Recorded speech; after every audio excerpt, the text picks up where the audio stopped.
Boa noite, está no ar mais um TCC Entrevista. Eu sou a Débora Vieira. E eu sou Fabiola Correa. No programa de hoje nós falaremos sobre corrida de aventura. Nosso convidado é Vladimir Togumi, ele é ex-competidor e membro da Adventure Mag. Boa noite, Togumi. Tudo bem? Boa noite, tudo bem. Togumi, começa contando pra gente, o que são corridas de aventura?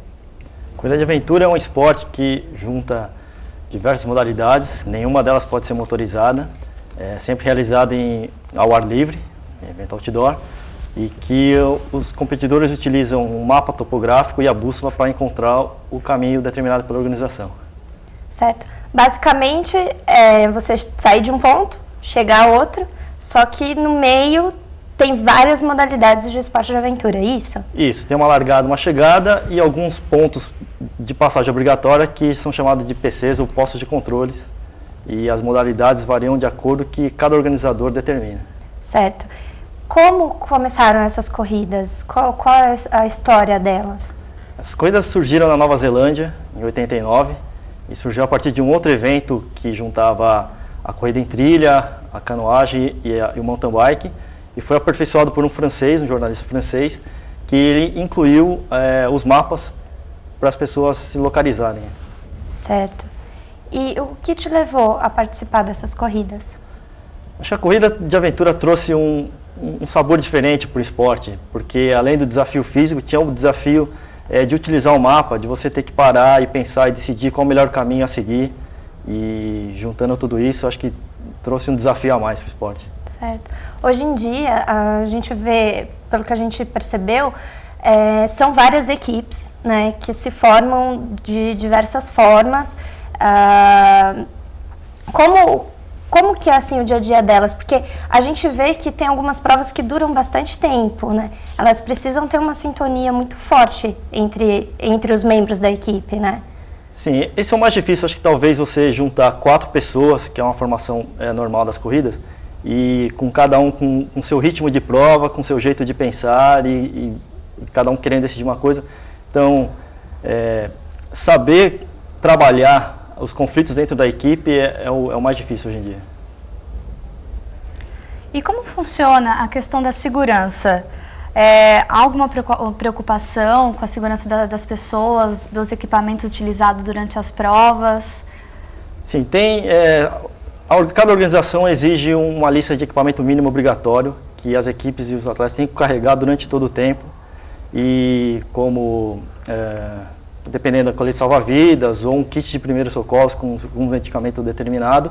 E além disso, a organização trabalha por fora com resgatista, com ambulâncias para garantir o resgate de qualquer problema que possa acontecer ali durante a prova. Os equipamentos, a própria equipe é que leva, é isso? A organização, ela só vai por trás, é isso? O equipamento, quem leva é o próprio competidor? Sim, os equipamentos, o competidor tem que levar tudo e em algumas situações ele tem que carregar durante todo o tempo. Então ele é responsável também pela segurança dele. Tá. E em relação à alimentação, tem alguma precaução que vocês tomam?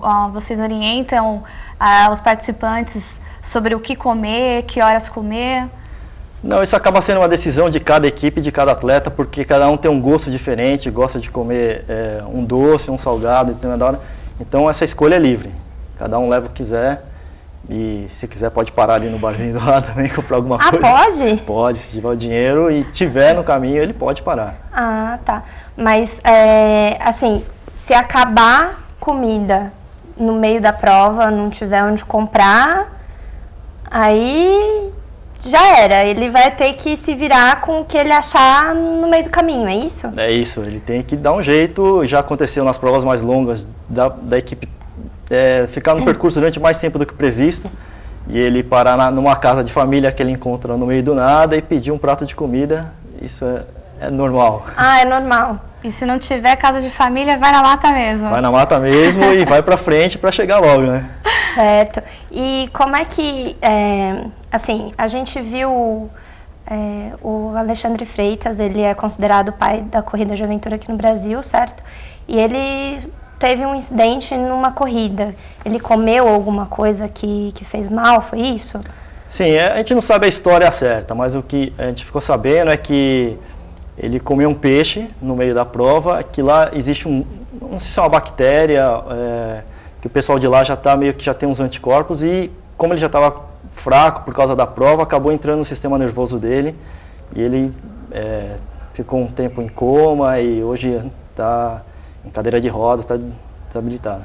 Certo, mas hoje as organizações, os organizadores das provas, eles têm esse tipo de cuidado de repente, num local mais afastado, orientar as equipes de que uma planta eles não podem comer, um tipo de fruto que talvez seja venenoso, dependendo da área que eles estão, do percurso que eles estão fazendo? Sim, é feito um levantamento, a maioria, não vamos dizer todos, mas a grande maioria dos organizadores faz um levantamento, vê quais são as doenças. Por exemplo, em 2003 nós tivemos uma prova na Chapada Diamantina em que uma área tinha muita esquistossomose, então isso foi avisado para os atletas para tomar cuidado com a água e tudo mais. Certo. E qual é o cenário atual das corridas de aventura no Brasil, atualmente? O esporte já atingiu o pico, vamos dizer assim, aqui no Brasil, apesar de ser um esporte novo. O auge foi em 2006, 2007, quando a gente teve a maior quantidade de competições, e nisso deu uma estabilizada. Mas acho que a gente tem bastante provas ainda, em relação ao resto do mundo.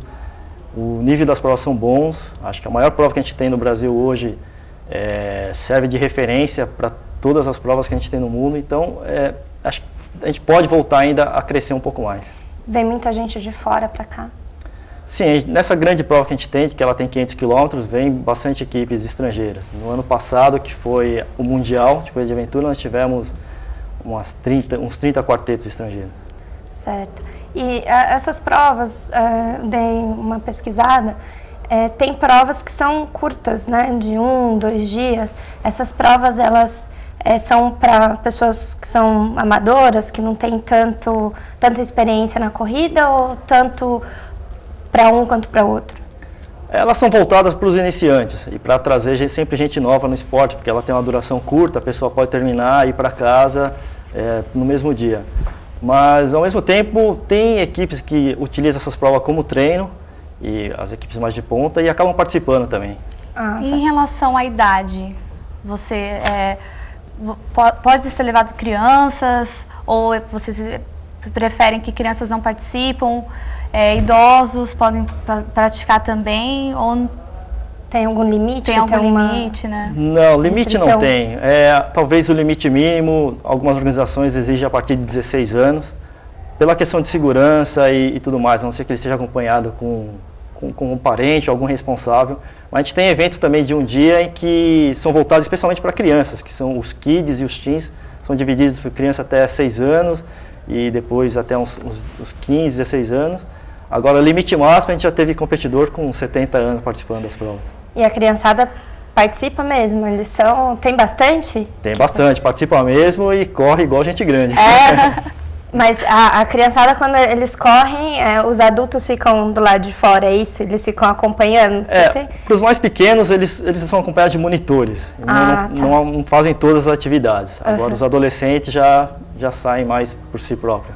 Ah, legal. E hoje, quem regulamenta as corridas?